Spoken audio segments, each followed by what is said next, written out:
जगन्नाथ जी के पीछे डंडा लेकर क्यों दौड़ रहा है? आखिर ऐसी क्या नौबत आ गई? आइए जानते हैं प्रभु की इस नटखट लीला के बारे में। जगन्नाथपुरी में एक बहुत ही अद्भुत भक्त रहते थे, श्री माधव दास जी। उनका हृदय बिल्कुल किसी बच्चे की तरह साफ और भोला था। प्रभु जगन्नाथ के साथ उनका रिश्ता सिर्फ पूजा पाठ का नहीं, बल्कि एक पक्की मित्रता का था।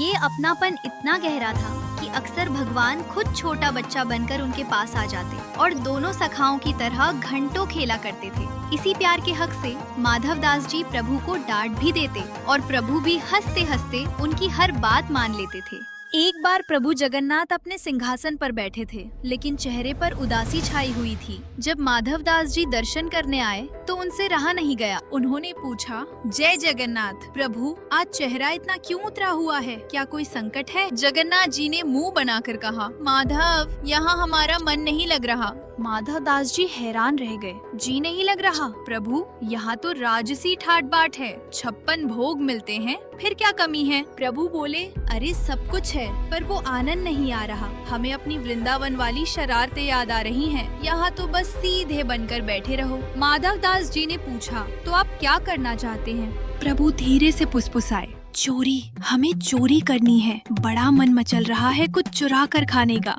माधव दास जी घबरा गए। अरे धीरे बोलिए, दुनिया आपको जगन्नाथ कहती है, यानी सबका पालनहार, और आप चोरी करने की सोच रहे हैं। इस पर नटखट प्रभु ने बड़ी मासूमियत से जवाब दिया, अरे माधव, नाम भले ही जगन्नाथ हो गया हो, पर अपनी पुरानी आदतें कैसे छोड़ दूं? मेरा स्वभाव तो वही माखन चोर वाला है, बस इसीलिए आज हाथ की सफाई दिखाने का मन है।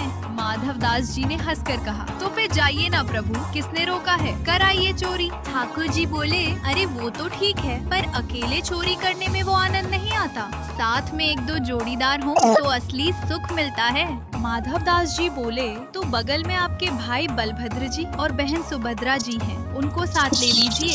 ये सुनते ही नन्हे जगन्नाथ जी ने कान पकड़ लिए। बोले, रहने दो, अगर उन्हें ले जाना है तो फिर हम ऐसे ही ठीक हैं, नहीं करनी चोरी। माधव दास जी ने पूछा, अरे ऐसा क्यों? तब जगन्नाथ जी बोले, अगर उनको लेकर जाऊंगा तो एक तो मैं खुद को संभाल नहीं पाता, उन्हें कैसे संभालूंगा? और बलराम भैया का क्रोध तो तुम जानते ही हो, अगर चोरी में पकड़े गए तो मेरी खैर नहीं।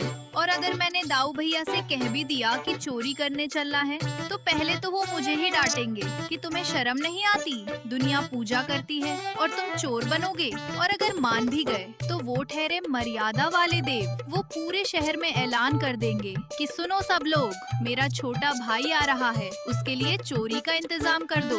अब बताओ माधव, जब सब लोग खुद ही सामान दे देंगे तो चोरी का मजा क्या खाक आएगा? भैया के डर से तो कोई मुझे डांटेगा भी नहीं, इसलिए तुम ही सबसे सही हो, तुम ही मेरे साथी बनोगे। माधव दास जी ने हाथ जोड़ लिए। प्रभु, मैं ठहरा बूढ़ा आदमी, शमशान जाने के दिन नजदीक है, हाथ पैर कांपते हैं, मुझसे ये सब नहीं होगा। ठाकुर जी ने कहा, अरे तुम चिंता मत करो, मैं हूँ ना, बस मेरा साथ दो। माधव दास जी ने पूछा, अच्छा ठीक है, पर नियम क्या है? मुझे चोरी का कोई अनुभव नहीं है। जगन्नाथ जी ने अपनी तरकीब समझाई। देखो, दो बातें याद रखना। पहली, तेजी रखनी है, लेकिन आवाज बिल्कुल नहीं होनी चाहिए, कोई खटपट नहीं। और दूसरी, अपनी आँख और कान खुले रखना, पलक भी मत झपकाना, ताकि कोई देख ना ले, बाकी मैं संभाल लूंगा। माधव दास जी ने पूछा, जाना कहाँ है? किसी गोपी के घर? प्रभु बोले, नहीं नहीं, राजा के बगीचे में बड़े रसीले कटहल लगे हैं, वो राजा हमें भोग में खिलाता नहीं, इसलिए आज वहीं हाथ साफ करेंगे। माधव दास जी ने कहा,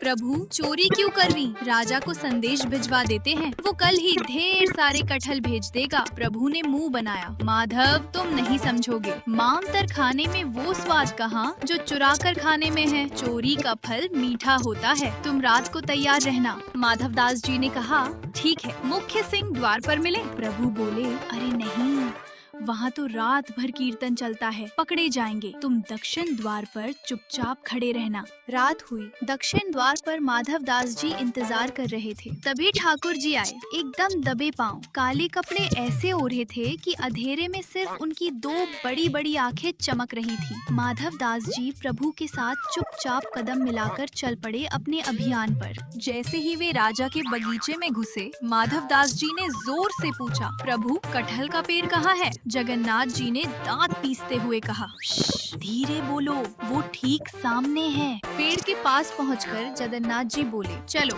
अब चढ़ाई करनी होगी। माधव दास जी ने फिर अपनी तेज आवाज में पूछा, कौन से पेड़ पर चढ़ूं? तभी बगीचे के माली की नींद खुल गई। वो लाठी लेकर चिल्लाया, कौन है वहाँ? रुको, मैं बताता हूँ किस पर चढ़ना है। जगन्नाथ जी घबरा गए और तुरंत माधव दास जी को खींचकर एक झाड़ी के पीछे ले जाकर छिप गए। उन्होंने फुसफुसाते हुए कहा, क्या तुम मुझे मरवाओगे? मैंने तुमसे कहा था शोर मत करना।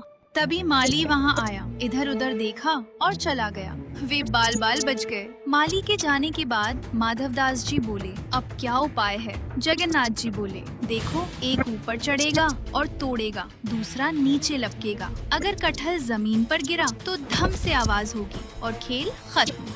माधव दास जी बोले, प्रभु आप तो नाजुक हैं, कहीं गिर गए तो अनर्थ हो जाएगा, मैं ही चढ़ता हूँ। ठाकुर जी खुश हो गए। ठीक है, मैं नीचे झोली फैलाकर खड़ा हूँ। माधव दास जी पेड़ पर चढ़े और एक बड़ा सा कटहल पकड़कर ऊपर से ही चिल्ला पड़े, प्रभु ये वाला फेंकू या वो वाला? ठाकुर जी ने अपना माथा पीट लिया। लो, अब तो गए काम से। आवाज सुनते ही माली फिर आ गया। अच्छा, तो तुम यहाँ हो? अब माली को अपनी तरफ आता देख हमारे नटखट ठाकुर जी ने आप देखा न ताब वहाँ से रफू चक्कर हो गए। ऊपर से माधव दास जी ने कटहल छोड़ा, नीचे कोई पकड़ने वाला तो था नहीं। जोर से आवाज आई, धम। माधव दास जी बोले, अरे प्रभु पकड़ा नहीं क्या? नीचे से माली कड़क कर बोला, मैं पकड़ूंगा तुझे, नीचे आ जरा। माधव दास जी नीचे उतरे तो देखा भगवान गायब। माली ने उन्हें धर दबोचा, 2-4 डंडे भी रसीद किए और पेड़ से बांध दिया। माधव दास जी बेचारे इधर उधर देख रहे थे कि मेरा साथी कहाँ गया, पर वो तो तब तक मंदिर में जाकर सो चुके थे। सुबह जब राजा बगीचे में आया तो माधव दास जी को पेड़ से बंधा देख उसके होश उड़ गए। वो दौड़कर चरणों में गिर पड़ा। अरे गुरुदेव, ये क्या अनर्थ हो गया? आप और चोरी? माली ने सफाई दी, महाराज ये रात को कटहल चुरा रहे थे। राजा की आंखों में आंसू आ गए। भगवान, आपको इच्छा थी तो हुक्म देते, मैं कटहल भिजवा देता, चोरी करने की क्या जरूरत थी? तब माधव दास जी ने मुस्कुराते हुए कहा, राजन मुझे देखकर लगता है कि मैं कटहल चुराऊंगा। अरे पुरी में सबसे बड़ा चटोरा कौन है? वही तुम्हारा सावरा। उसकी इच्छा थी चोरी करने की, मुझे पेड़ पर चढ़ाया और खुद भाग गया। राजा गदगद हो गया। धन्य है मेरा भाग्य, स्वयं त्रिभुवन के नाथ मेरे बगीचे में चोरी करने आए। राजा ने उसी वक्त अपना पूरा बगीचा भगवान जगन्नाथ के नाम कर दिया। माधव दास जी को तुरंत बड़े सम्मान के साथ बंधन से मुक्त किया गया। रात भर पेड़ से बंधे रहने और माली के 2-4 डंडों की प्रसादी पाने से उनका बूढ़ा शरीर टूट रहा था, लेकिन मन ही मन वो अपने नटखट सखा की इस लीला पर मुस्कुरा रहे थे कि वाह रे ठाकुर, मुझे फंसाकर खुद कैसे रफू चक्कर हो गए। राजा से विदा लेकर अपनी रात भर की थकान मिटाने और नित्य स्नान के लिए माधव दास जी पुरी के समुद्र तट की ओर चल पड़े।